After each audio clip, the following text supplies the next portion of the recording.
Hey everyone, thanks for watching. We're going to do our regular routine here for week 14. We're going to show you my initial ranks for the week, and then we're going to try and find some film that kind of explains what I'm thinking. And of course, it's the playoffs, so your goal isn't to reinvent the wheel.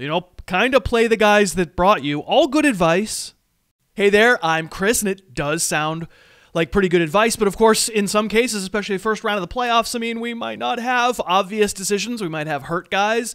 We might have some players who were maybe borderline on using for this first playoff matchup, and that's where we're going to hope to add some value, showing you some film on today's show. Remember, though, please check harrisfootball.com because that is where I will update the ranks as news warrants throughout the rest of the week. We'll scroll my initial ranks as we go. I'm going to start out talking about a receiver you might be a little nervous about using. We got Jags receiver DJ Chark.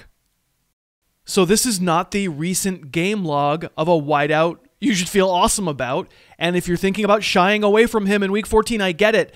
The Jaguars are bad. They don't have an NFL starting level quarterback. Chark has battled a rib injury.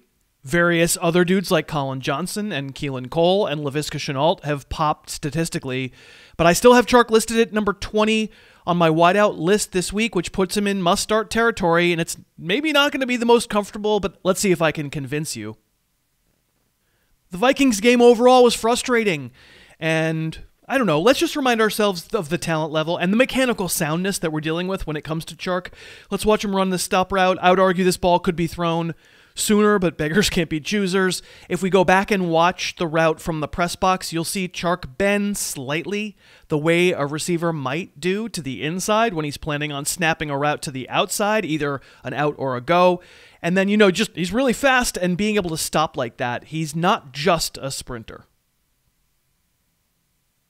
And this one is really mostly about the throw. We'll talk about Mike Glennon a little more in a second, but I'm not sure this should be thrown at all. Glennon flirted with disaster throughout this overtime loss, but he was aggressive, and on this one, Chark benefited. Now about those other guys who've been stealing precious stats from Chark. So this is early Sunday. This is Laviska Shenault's touchdown, and full marks for being able to come up with it. But you can see, if we watch it back, the throw's intended for Chark. It's just a terrible throw and winds up getting deflected on an overthrow by a defender. Great hand-eye from Shenault, but I like that Chark got the red zone look here.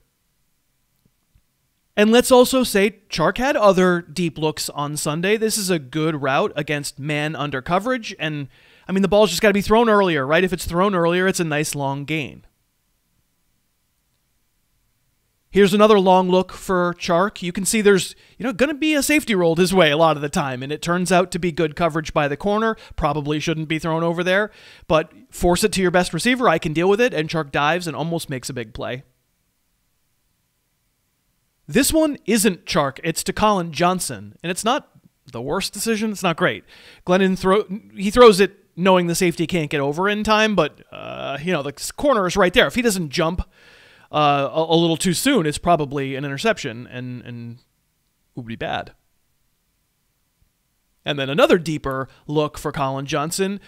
You'll see Mike Glennon, not real good at football, and not on the same page as Johnson here. But the reason I'm subjecting you to all this is the Jags are letting it rip. And if I can connect the dots and think about what team they're playing against on Sunday, they're facing this knuckleheaded defense, which will give up plays all over the field. The Titans, safety gets absolutely hoodwinked by play action, so he's not there for the help, and a double move at the same time on the outside is pretty awful defense. And I feel like we need a reminder. You lose track of DJ Chark. He's taking you to the house. Dude is 6'4". He runs 4.35. Hasn't had a breakout season, and his floor playing with someone like Glennon is unfortunately low. But it's the playoffs. And unless you have a bunch of great receiver options, I'm comparing Chark to players like, Devontae Parker, Jarvis Landry, Brandon Ayuk, Cole Beasley. They're all in the same neighborhood. Some of those guys are pretty red hot, right? I'm willing to shoot the moon with Chark. I want a piece of some of those deep shots. I think Chark will finally convert at least one again on Sunday. Okay, we'll get back to more film watching in just a second, but first, let's thank our sponsor. If you watch football all day on Sunday on a couch that's not very comfortable anymore. I mean, it used to be, right? But not so much anymore. I got to tell you about Burrow. Just a great idea for a sofa. I mean, what if you could cut out all the retail markups and all the extra price of shipping and storing a sofa as one piece, but still have that sofa be legit luxury furniture? That's what Burrow did. I put my Burrow together in like 10 minutes. No tools necessary. Plus, it disassembles and reassembles super easily if you need to move. Stain-resistant fabric, solid hardwood frame, thousands of color, style, shape combinations to choose from. Get exactly the sofa you want. Get other furniture to go with it. And the best part is you're getting furniture that's as nice as anything you get from a luxury retailer at a much better price. Every Burrow order comes with free fast shipping if you're in the market for a new sofa. Don't do anything else until you check out Burrow. And we can get you $75 off right now. I really recommend it. Burrow.com/HarrisTube. Amazing furniture at an amazing price. Go have a look. Okay, so we'll get back at it here, and I'm ranking Myles Gaskin, the Miami running back, as number 13 PPR, number 14 standard, something like that. I'll tell you what, I mean, you're asking yourself the question, do you want to have your fantasy playoffs and therefore your fantasy life resting with Myles Gaskin? And I think, let's watch some film. I think my answer is yes. What we're cycling through here are all 4 of Myles Gaskin's carries in his return in the first quarter, week 13, against the Bengals. And what I think you'll notice that they have in common is at some point some coach got in Gaskin's ear and said, run north-south. That's how you stay in the league. I mean, he has some moves, and I'll show you a few in a second, but so much of making it as an NFL running back is just being direct when you can be. The Dolphins are obviously running shotgun, and when they hand it off, they want you to get north-south, and they might not get huge yardage, but you'll stay ahead of the chains a little bit. And it's the kind of thing that I think lets a running back stay in the game.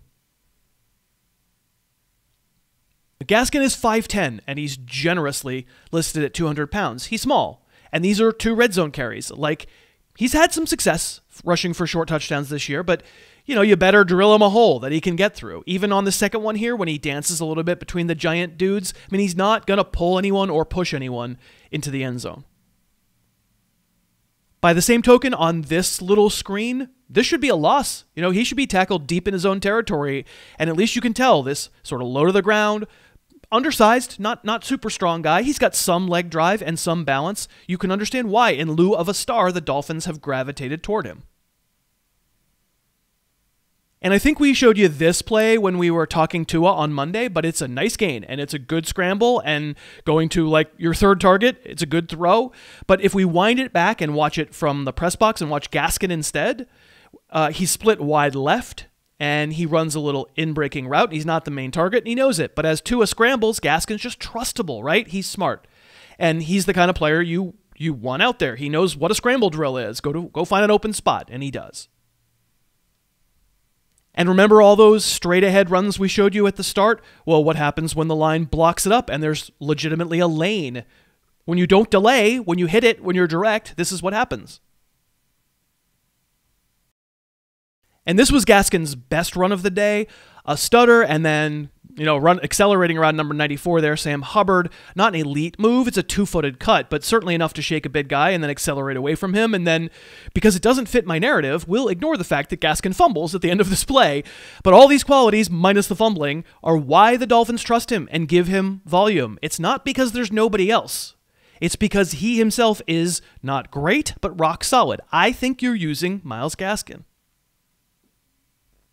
And I have Giovanni Bernard at RB29. I don't like that at all. I actually think Bernard and Gaskin are a lot alike. I think they're very similar. The difference is that the Bengals don't have a quarterback and are mostly a wreck on offense without Joe Burrow.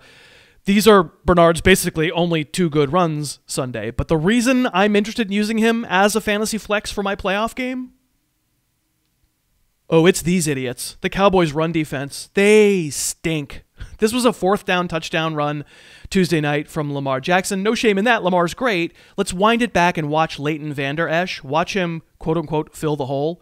More specifically, watch him stumble around blindly and not fill the hole. You're not supposed to guess, dude. You have to see it before you go. That is ridiculous defense. And you want to see it again? Sure, here's Gus Edwards. Another long run.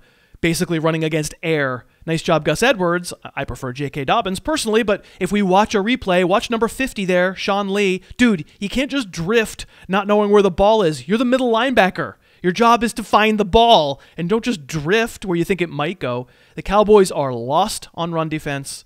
I might start my mom against the Cowboys. I definitely at least am considering Gio Bernard. And lastly, just a couple more things. Melvin Gordon, big game Sunday night. I'm not that excited about using him, and I'll tell you why. Pretty weird to criticize a guy for a 65-yard gain, but doesn't original recipe Melvin Gordon score here? Good job being direct, like Gaskin. There's a hole, so you go, and then there's a piano on your back. And he knows he can't outrun any of the three dudes chasing him. So he's looking for the sidelines. I mean, you can use him. I have him right ahead of Gio. But behind Gaskin, Philip Lindsay can steal a lot of looks, and just I think the top end big plays are going away from Melly.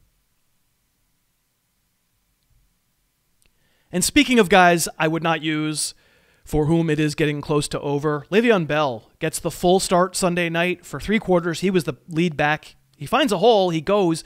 I'm sorry, old Le'Veon had a gas pedal. Go, hit it. And that safety should take a bad angle and wind up chasing you. I just don't think that speed is there anymore for Le'Veon. He's 28. I don't understand it, but it explains why Darrell Williams played in the 4th quarter. Edwards-Helaire will be back. He's your fantasy starter. I'm not using Le'Veon Bell. Okay, and that will do it, but please don't submit your lineup based on the ranks that we've been showing you scrolling as this program has gone along, because I will update the ranks throughout the course of the week when we get news about injuries and platoons and who's mad at whom and all that stuff. HarrisFootball.com is where the latest ranks are. Check those out. Also, please check out Burrow. If you're in the market at all for a sofa, don't make a purchase until you check out Burrow, because honestly, you won't find a better combination of an awesome deal because the price is great, and furniture that gets delivered to your home is never this nice. My Burrow is right over there. You can't see it. It's out of frame. You've seen it on the ad though, right? It's absolutely love it. I watch football on it every Sunday. It's super comfortable. It looks great. It is true luxury furniture. We appreciate them. Burrow.com/HarrisTube. I believe that's where we're sending you. I thank you very much for watching. I hope you'll subscribe to this channel. It's been a great season. We're going to keep going throughout December. You're great. I'll see you later. Thanks so much for watching. Please, please, please smash that like button.